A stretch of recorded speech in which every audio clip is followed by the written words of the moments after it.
What up, guys? Welcome back to the review and discussion for UnOrdinary, episode 336.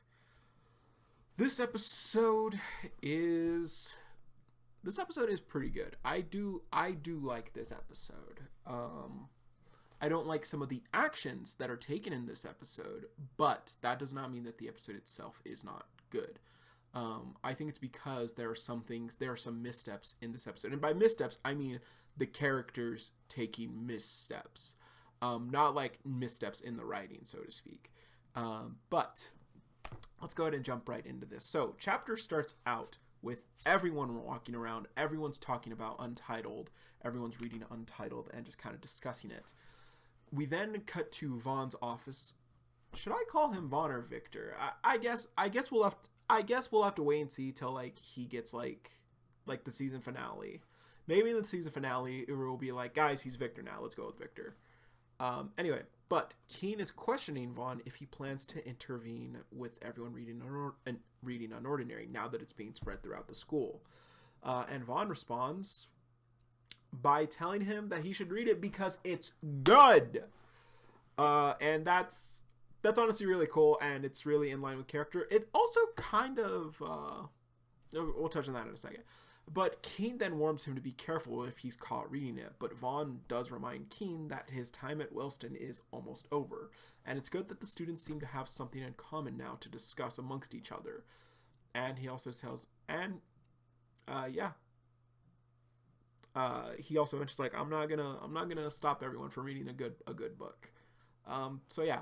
It is really cool to see him being a fan of the book, because based on this, I'm guessing it is his first time reading UnOrdinary, which is cool. It does kind of like lean into like, I think this does kind of like lean into like people before UnOrdinary came out, people kind of saw the problems with society. People like William saw the problems with society. People unlike William, people like Vaughn and Ray, saw issues with society and just kind of decided to make a change for the better. Because like we can infer this because Vaughn has clearly been doing this well before UnOrdinary was published. So, it's cool. But yeah. Kane's response, however, actually surprises me. He just kind of has like a face to him. And I do have the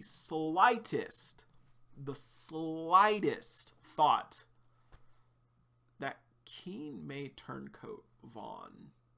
I don't think he will. I don't think he will, but based on this reaction, because like this whole time Keen has just kind of been like, sir, like, like what's our next step? Like what's the next move and everything?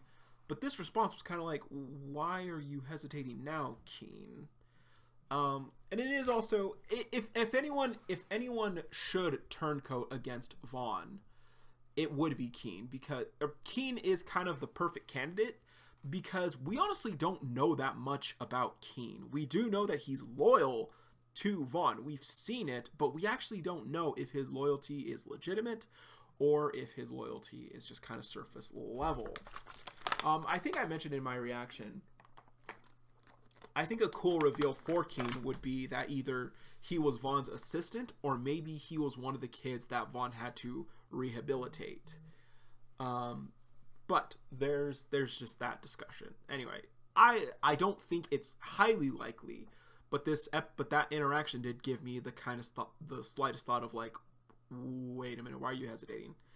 Anyway, we then cut to combat class where John is prepping. He's wrapping some gauze around his hand, getting up to a punching bag. And John is also reflecting on all the weird things that have been happening with his aura since he got his ability back. He mentions now being able to perform basic strength enhancements without a sample. And basic means punching the bag so hard that it sails across the room and cracks into the wall, like breaks the wall. So his aura also does seem to be glowing gold only this time, as opposed, like we've kind of noticed for a while that like John's ability is starting to get a little bit more golden now, as opposed to just the standard black we saw in the past. But this is really cool because I have said for a long time that John should I feel that John really shouldn't need a sample for abilities or other certain things that, like, he clearly has some high form of mastery with. Things like, strength enhancements, which we see in this episode, projectile based abilities like energy beam or stuff like that, or energy, what is it called? Energy discharge is what Blake's ability is called now. I think, like, abilities that we clearly can see John has a mastery of. I brought this also up with the wind blades back when he fought Ventus and Melee in episode 56, 55. And I realized after seeing his fight with Zirian, wait a minute, that looks a lot like the wind blades. Is that how he was able to kind of combine those two? He's like, okay, I can use these two, I can make wind blades. Anyway, I think it's really cool that, like, John was able to do this. It's really cool to see something like this finally come up for John, even however small it is, like right now. Again, sending Zeke flying to the floor and freaking sending a bag to crack the wall, that's not a small enhancement, but it is basic. So that is really cool. And also, that's something we haven't seen from Cameron yet. We know that he can stock hold abilities or he can prep abilities. But who knows? Who knows? Maybe Cameron can do that. Anyway, Dylan and some of the other lower tiered students arrive, and Evie even asks John if he's okay. And John responds honestly, telling him that his dad died, and that's why he was absent. Now, I do like this interaction, because John has another moment of just being open and honest about how he's feeling, even to, like, people he's not remotely close to. Like, clearly Seraphine is the person he's closest to. Remy, Blake, and Ison have shown him time and time again now, hey, we have each other's back, let's talk things out. But this group of students who have come to rely on him in a sense, he's not willing to open up to them about, what he's truly feeling, so to speak. But he is just kind of saying, like, this is why I was absent. I'm okay. I'm dealing with it. Not dealing with it in a healthy way, though, but we'll get there. Now, as he shows them the combo, they get to practice, and he asks Sherry so that they're going to practice for the day. He asks Sherry, the ponytail girl with the vigor ability that he fought a while back for demonstration. He asks her for help in showing the combo that they're going to be learning. While he's demonstrating for the class, though, Sherry notes that John isn't holding back today. Take note of that. That is going to become relevant in a bit. After that, he tells them to all partner up, and Wyatt, the lower tier who fought Sherry, I believe he has charge shot, begins whispering about a rumor he heard going around that John's dad is the author of UnOrdinary, and John is the one who spread it across the school. So John then confronts Wyatt to speak up, and when he asks, John does confirm that William, his dad, is the one who wrote UnOrdinary, and that the Bureau killed him for it. We get a quick shot of Dylan reflecting on what John said, taking note of wondering how John is so strong with a weak dad, and thinking that the Bureau killed him. John then tells everyone the truth, and this is kind of the part that this is one of the actions that John takes in this episode that I don't really like. I understand why he's doing this, and he is correct in what he's saying, but the way he goes about it, in my opinion, is kind of a moment of John's weakness right now, which is totally understandable, and a very in character and in emotion moment right now. But he tells them the unfortunate truth that after they graduate, they'll all be on their own, and society won't be there for them. They should focus on training and getting stronger rather than, rumors and gossiping and just messing around to survive in the future. Now, like I said, I understand why John is saying this. It does make sense. It is true based on what we've seen, especially for these lower tier students, and especially for someone like Evie, who is the weakest person we've seen thus far, I think. But he is going about it in a very fairly rude and unsympathetic way. Again, I understand why. And this is the reason why all of them, John, Sarah, Remy, Blake, Ison, Arlo's getting there. Arlo's definitely getting there. It's why all of them are trying to make the world a better place right now. It's why all of them are choosing to fight. It is the original goal of Spectre. Whether or not Spectre is going to stay true to that path, we don't know yet. We don't know how far Orin's control is going to take. We don't know what Neil or Miranda's true goals are. We only know that they have different ideals from each other and ideals that detract from Spectre's original mindset. Anyway, again, I understand why John is saying that, but I do feel that this was this could have been handled a lot better by John himself. But again, he's in a very emotional state right now. Now, as everyone begins practicing, John begins observing everyone. He begins to pick apart their flaws and critiquing them internally.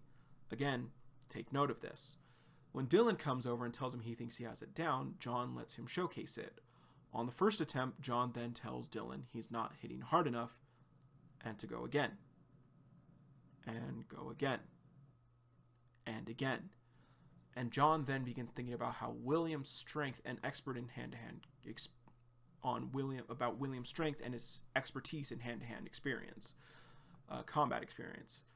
Even how William could still beat John in a fair fight. We saw that in their quick little training montage, in their quick little training fight when William came to visit Wellston. But with all of that, William was still killed and still didn't have a chance. And he wonders what chance everyone else in class would have. He then yells at Dylan to hit harder and also smacks him with the focus pad, knocking him to the ground.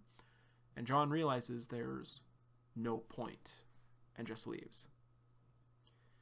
Now remember what Sherry said at the beginning of class, that John wasn't holding back today. He wasn't holding back in the demonstration, not with the punching bag at the start, not with the critiques, not in class with Dylan or the low tiers. In this moment, there was no hesitation with John like there was before, like there has been before, when he's realized he's kind of snapped a little bit, reflected, and tried his best to calm himself down again. John wasn't holding back in this moment. And again, that was a really nice touch on Uru's part that I really liked. And I get why John is in this moment very upset. I get why John is becoming so distant. And and to John's credit, spoiler alert, he does reflect on it immediately after.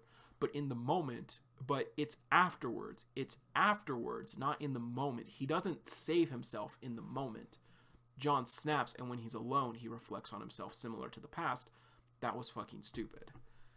But it is really sad to see this happening, because this isn't what William would want for John. This isn't what Sarah would want for John. And, it's rough. It's hard seeing John like this right now, because John's not in the same space he was when he was the Joker, when he was the King of New Boston. Right now, John is just despondent. Is that the word?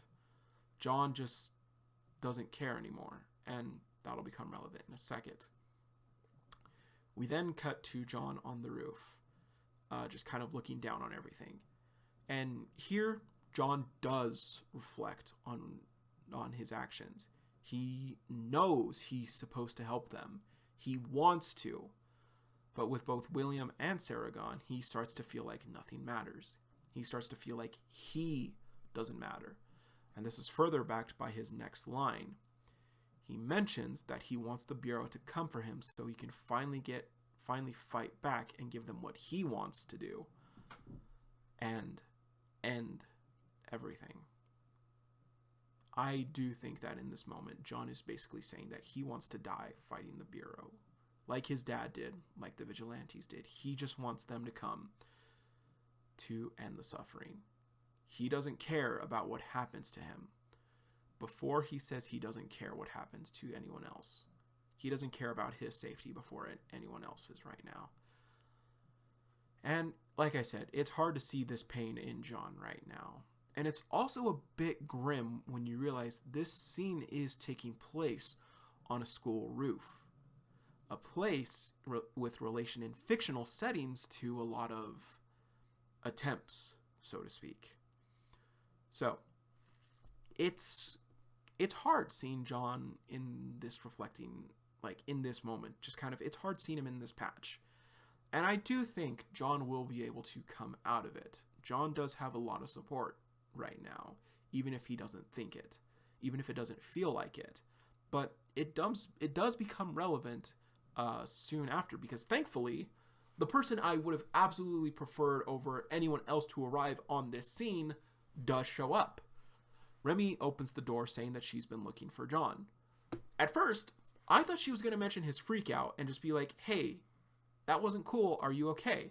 But it's not brought up. But she instead tells him that the progress update on the book. She mentions that it's spreading to nearby schools. Gwen, is Gray reading it? Is Grayson reading it? Is Broven reading it? Is Go reading it? Rain's not reading it, unfortunately. But when John gives her a nonchalant response, just kind of like, awesome, or good, she asks if he's okay. She takes note of his response. And again, it's really, really small. It's a very small moment. Or it's basic stuff. But I do love that John is willing to open up to Remy in this moment, because like him and Sarah's past kind of reflecting and mirroring each other, his current situation does reflect what happened to Remy a lot, with Remy's past beginning, or whenever Remy start to the series, in a very, very dark place, losing a family member to the Bureau, a family member who just wanted to help better society. Both of them entering a period where they didn't care about what would happen to them, what would happen to those around them, so long as they got the justice for their loved one. So long as they showed the Bureau what's what. And John even tells Remy that he wants to storm the Bureau. This is actually something that Remy did. Not in the same context of what John wants to do, but she did storm directly to Bureau headquarters, basically saying, I want answers. I want to know. I want updates on my brother. She got kicked out of the agency. She wanted updates on the Ember case, and the Bureau told her, fuck off. And so it's perfect. It's perfect. Like, it was a brilliant choice on Uru to have Remy arrive and talk to John on this. Like I said, I want Remy and John to have more conversations, because Remy can help John out a lot in this moment, in this part of his life. So I really appreciated the decision Uru made to have Remy be there for John right now. Now, she does tell John, though. She says, like, hey, I've been there, but if you start to feel yourself slipping again, it's good to think long term, which is true. John's current goals, his current mindset, and his sights are very short-sighted. John just wants as many people from the Bureau to come for him so he can hurt them. John's not caring about what happens to him. He just wants to cry. He just wants to shout. He just wants to hurt. This time he is aiming it at the right people, but he's not using the right ammunition. So, John is looking for an out. Like he said, he's looking for everything to end. But of course, after hearing Remy say it's good to think long term, John thinks of 3 things. Wanting the world to know William's story, what the Bureau did to him. He wants to find his mom. And of course, he wants to see Sarah again. 3 goals that I very much think are worth living for. And I do think this could be the start of John beginning to think long term, and I do like that a lot. Now, Remy then does inform John of a tip from Cassandra, from Arlo, maybe, that Vaughn is most likely going to be removed soon. No time frame on that. It doesn't always give us time frames, unfortunately. But Vaughn even did mention in the beginning of this episode that he's in his last days in his earlier discussion with Keen. And when it does, that is the trio's cue to book it. And again, no arguments there. Like, totally smart. I think it would probably be smart to run before that happens. Just kind of tell Vaughn, like, kind of go to Vaughn and be like, hey, sir, we know what's going to happen to you. Thank you for everything we've done. We'll take it from here, boss. And just be like, we're leaving Wellston. We got a world to change. But yeah. That's just me. I think that would be smarter to do than, like, as opposed to, because I do firmly believe we're going to see a War of Wellston where the Bureau is going to be like, Vaughn, you're coming with us, so are these students. And everyone's just like, nah, screw you guys. Catch these hands. Anyway. But, like she says, it's their cue to run. But she does say they're going to try and stick things out long enough to keep spreading UnOrdinary. Maybe they'll stay for like a week or two. I don't know how long it'll take. Will Wellston be shut down without a headmaster? Are they going to have someone to replace Vaughn, like, right out the gates? Who knows? But Remy then asks if he has a place to go after everything unfolds, like after shit hits the fan and everything. And John takes out Cameron's card, and Remy even takes a look at it, like, and she notices his job title, ability specialist. And she even asks him, like, who is that? Is that a relative or someone? But John crunches the card up and just basically says, like, no one, don't worry about it. He's not important. So yeah, she then offers to let him join the vigilantes, and John even questions her, like, really? Like, you think I'd be a good fit? But she retorts with a very fitting response that it would be very perfect for W.H. Doe's son to join the cause and fight the Bureau. I honestly couldn't agree more. But that's where the episode ends. There is no stat sheet update for John or everything, so either there's no change to his level, or Uru could just be waiting for the season finale if we're going to see John do some other crazy shit. Now, this does kind of, before we end off, I think this does kind of give us now 3 options for how John could end the season. Either tagging along with the trio after all, going with Cameron still. I do still think he will go with Cameron. That was set up. John is still clearly a bit reluctant to contact Cameron again. Or going with Sarah.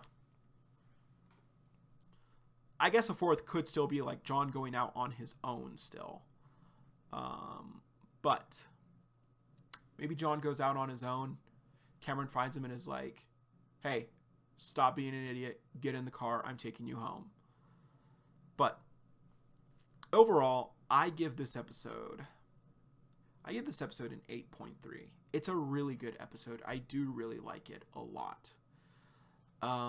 A lot of good conversation happens in this episode that I really appreciate and I love. So, yeah.